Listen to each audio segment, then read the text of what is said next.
Salam alaikum parents et enfants, me revoilà. Inch'Allah, aujourd'hui, nous allons commencer notre petite série.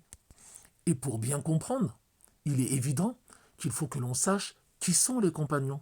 Qu'est-ce que c'est un compagnon? Qu'est-ce que ça veut dire, sahaba, compagnon du prophète alayhi salatu wassalam? Eh bien, s'il fallait résumer en quelques mots, on pourrait dire que les compagnons, radiyallahu anhu, sont les meilleurs hommes de cette ummah.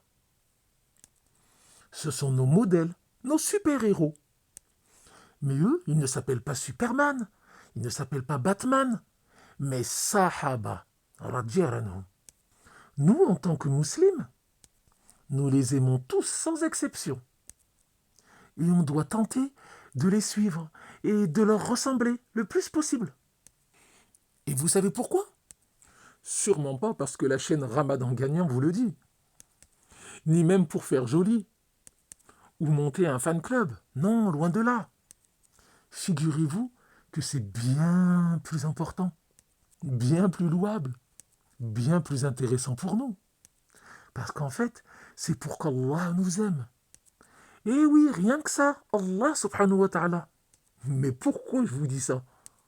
Eh bien, figurez-vous, parce qu'Allah subhanahu wa ta'ala, il nous informe dans le Saint-Coran.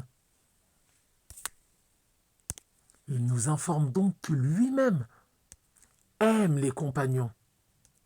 Et même qu'il est satisfait d'eux. Mashallah.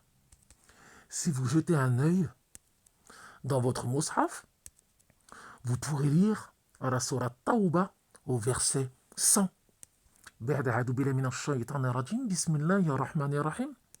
Les tout premiers croyants parmi les émigrés, les muhajirun, et les auxiliaires, les ansar, et ceux qui les ont suivis dans un bon comportement, Allah les agrée, et il l'agrée. Il a préparé pour eux des jardins sous lesquels coulent les ruisseaux, et ils y demeureront éternellement. Voilà l'énorme succès. Vous voyez, voilà ce qu'Allah nous apprend. Vous êtes donc d'accord avec moi? On a compris la même chose. Si on leur ressemble, alors Allah nous aimera à notre tour, Inch'Allah. En plus de cette merveilleuse raison, on tentera de les suivre et de leur ressembler le plus possible. Parce qu'Allah, il nous le demande. Il nous demande de suivre leurs pas. Il nous informe que la réussite réside dans le suivi de leur voie. Et comment se fait-il qu'ils ont autant de mérite, me demanderez-vous? Eh bien, en réalité, c'est simple. Ce sont ceux qui ont aimé le plus le prophète sallallahu alayhi wa sallam, qui l'ont soutenu, qui ont tout sacrifié pour le protéger. Certains d'entre eux, comme Abu Bakr radiyallahu anhu, ou Su'aib al-Rumi, ont dépensé tout leur argent pour la cause de l'islam. D'autres, comme Bilal, Amr ou Khabbab, ont été torturés parce qu'ils suivaient le prophète alayhi salatu wassalam. Et d'autres encore, tels que Mus'ab ibn Umayr et Abu Salama, ont dû abandonner leur maison et leur famille.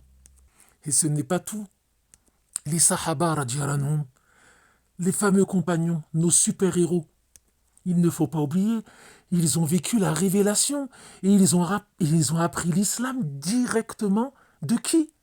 De la bouche de notre prophète bien-aimé, Mohammed alayhi salatu wassalam.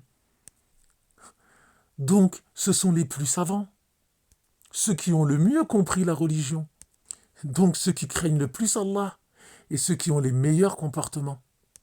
Et pourquoi pas? Normal, lorsqu'on a été éduqué par le prophète alayhi salatu wassalam en personne. C'est d'ailleurs eux qui nous ont transmis la religion après sa mort.